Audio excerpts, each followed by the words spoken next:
Paano mag-turn on professional mode? Ganito lang gagawin mga sis. Punta tayo sa Facebook Lite.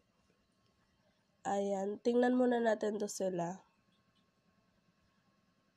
Ito may 5,200 followers na siya. Ito naman may 5,000 followers. Ito naman may 5,100 followers. Ito naman may itong page medyo mahirap to naabot kaya may 5k followers lang siya ngayon. Kasi page mahirap mag-ano dyan, makadami ng followers. So, dito na tayo. I-turn on professional mode na natin. May 4,650 followers, friends na. So, para maging followers yan, ganito yung gagawin natin. Punta tayo dito sa tatlong tuldok. Basahin natin yung turn on professional mode. Ito sa baba ni Meta Verified. Dito sa kasunod ni Meta. Turn on professional mode. Pindutin lang natin to. Ayan, turn on. I-turn on lang natin. Pindutin natin to. Ayan, start na daw mag-explore. Pindutin natin yan. Tapos, andito na tayo. Ayan.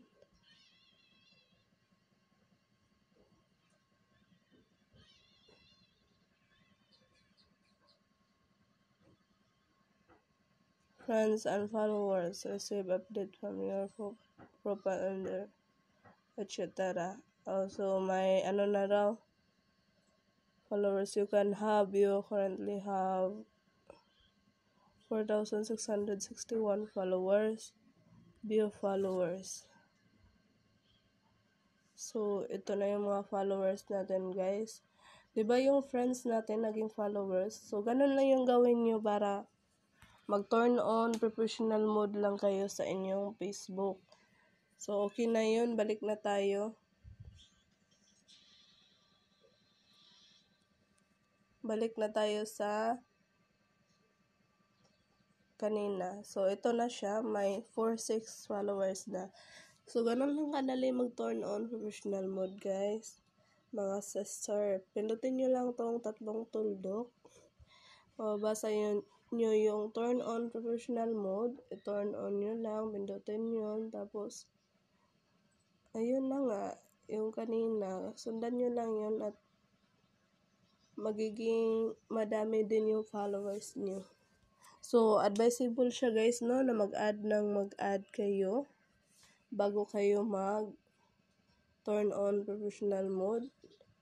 So, ito yung dashboard na ngayon. Kanina wala pa tayong ka-dashboard. So, turn on professional mode tayo, kaya meron na tayo nito. So, wala pang engagement kahit isa. 0. Optional kasi ito. Mas maganda tong gawin guys na mag-add muna kayo ng mag-add. Gaya nito. Ganyan. Ganyan pang add nyo lang yan. Para may 5k followers na kayo. Sa mga kakapanood nito, sana matulungan kayo madami yung maka 5k followers. Yung tips ko lang, mag-add muna kayo bago nyo i-turn on professional mode. Damihin nyo muna yung friends nyo. Kasi kapag medyo madalang yung mag-confirm kapag turn on professional na, medyo yung iba hindi nagko-confirm. Kaya ang gawin nyo lang, huwag nyo munang i-turn on professional mode kung 100 pa ang friends nyo, or kasi napakahirap pag medyo mahirap siya maka 5k followers. Gawin nyo muna, magpadami muna kayo ng friends. Mag-add muna kayo hanggang naka 5k or 4k friends na kayo. Doon nyo na i-turn on professional mode para ang problemahin nyo is mga 100 followers na lang. Tapos, yung mag-live kayo ng 2 hours, tapos yung 2 hours kasi guys is para yun sa stream ads. Mag-live kayo ng 2 hours, tapos yun yung requirements ng stream ads para ma-monetize kayo. May 5k followers, may live 2 hours. Pero ano yun guys, yung 2 hours is para yun yung bibilhin sa site nga para mabilis. Isang araw lang monetize na kayo, ma-set up na yung stream ads. So, may mga paraan talaga na mabilisan. Church lang ng church. So, sana makatulong to na video. Kung gusto nyo matulungan, mabilis ma-monetize yung stream ads nyo, i-message nyo lang yung YouTube channel. Yung name ng YouTube channel ko, Kat Katamko. Pwede nyo i-research sa Facebook. Ito yung profile.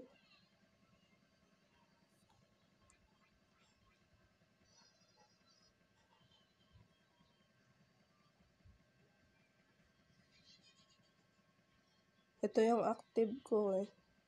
Yung iba, ginawa ko lang pang share. Ay, hindi makita. Ito.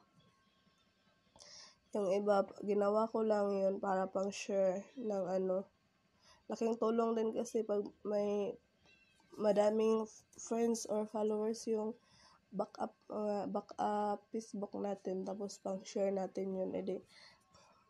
Kasi pag i-share natin gawin natin taga-share tong main FB account natin sa ating mga videos, ma-restricted laki yung problema. Palagi na lang restricted hanggang di na ma-recover yung account.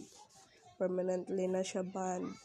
So, ang solution dyan, gumawa kayo ng madaming Facebook kahit walang mukha o pang taga-share nyo lang. Taga-share ng mga videos. Importante hindi kayo gumagawa ng masama. So, ayun lang. Ganun lang. I-message nyo lang ako kung gusto nyo ma-monetize sa stream ads o sa 60 minutes views, sa 60k minutes views sa stream ads, sa bono, sa subscription. 600k minutes views. Tapos sa 180k minutes views. Tatlo lang yun eh. Pwede mabilisan gawin. 600k minutes views, 60k minutes views, 180k minutes views. So, tapos sa Facebook naman, meron din sa YouTube, sa YT natin, meron din paraan. I-message yun lang ako sa aking Facebook. So, ayun lang. Meron ding free. Meron ding GC na tulungan. Meron ding pang mabilisan ng orderin lang sa Alam nyo na yun. So, message yun lang ako ha.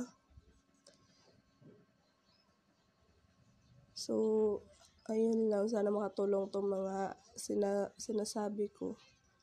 Mga guide and etc. Maraming salamat.